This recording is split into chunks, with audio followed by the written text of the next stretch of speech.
Hello, I'm ArchieLuxury and welcome to the program. And today I'd like to talk about blending affordable watches with higher end pieces.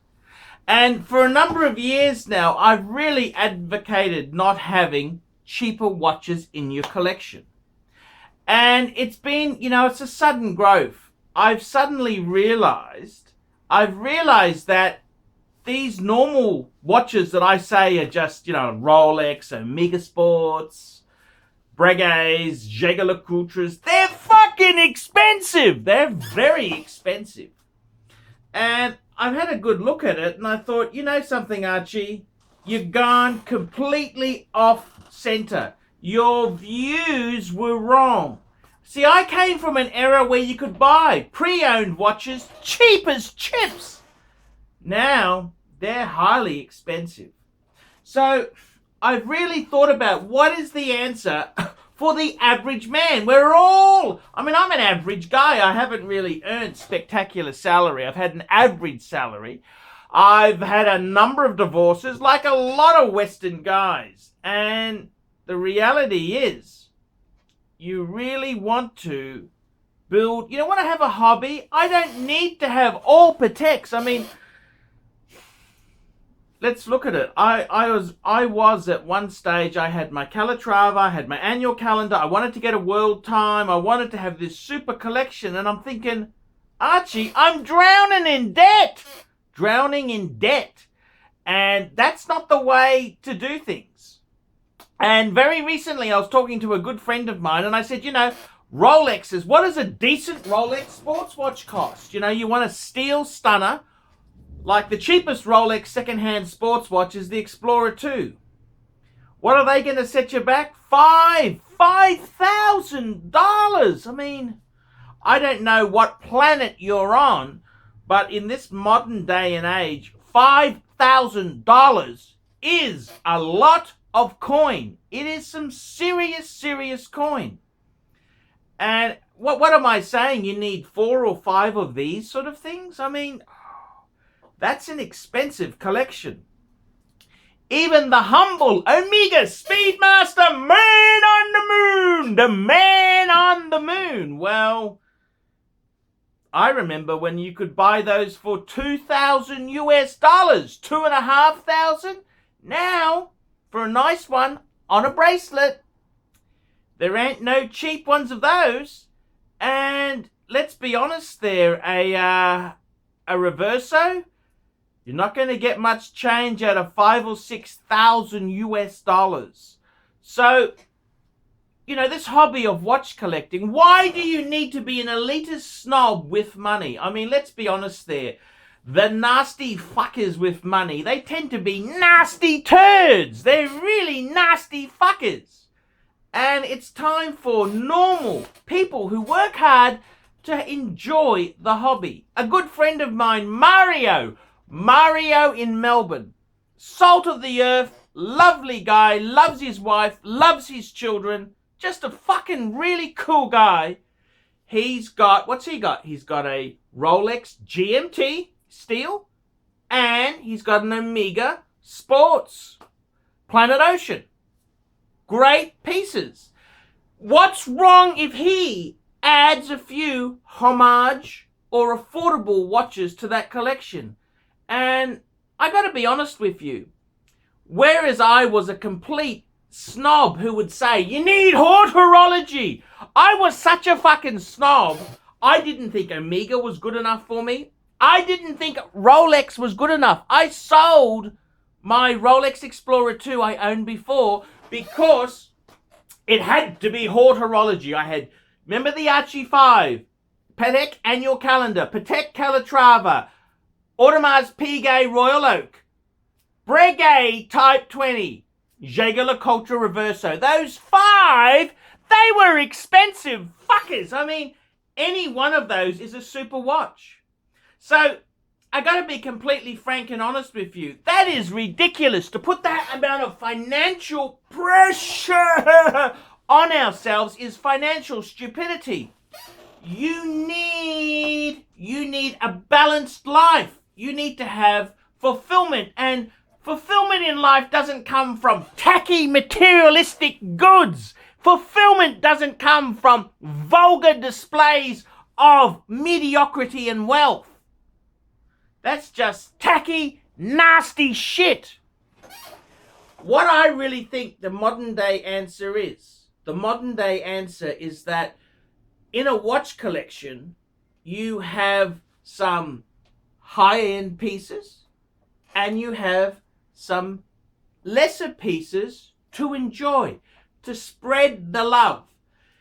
I really think in this day and age, if a working man with a wife and some children has one Rolex, he has done exceptionally well.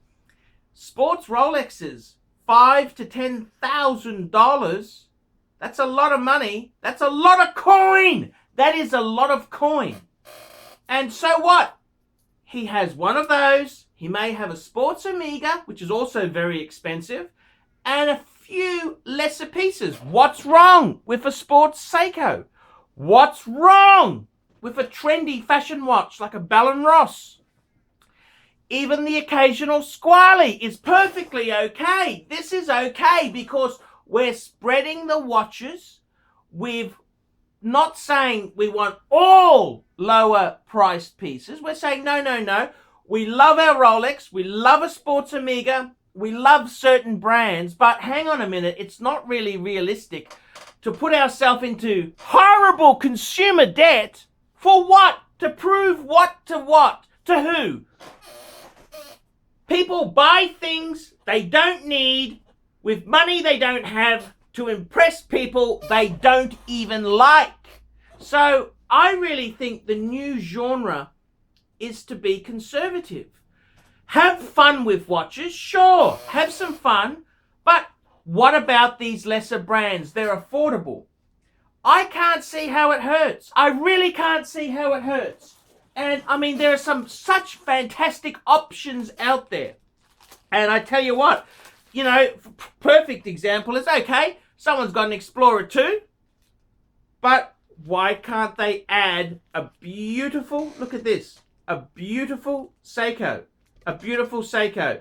This is a Seiko Presage. This is the more affordable option to the Grand Seiko. The quality on this is pretty damn good.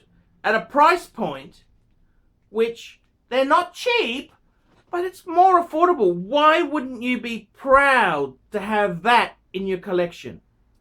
Why can't you be proud to have pieces like that in your collection? You think about it. What about that?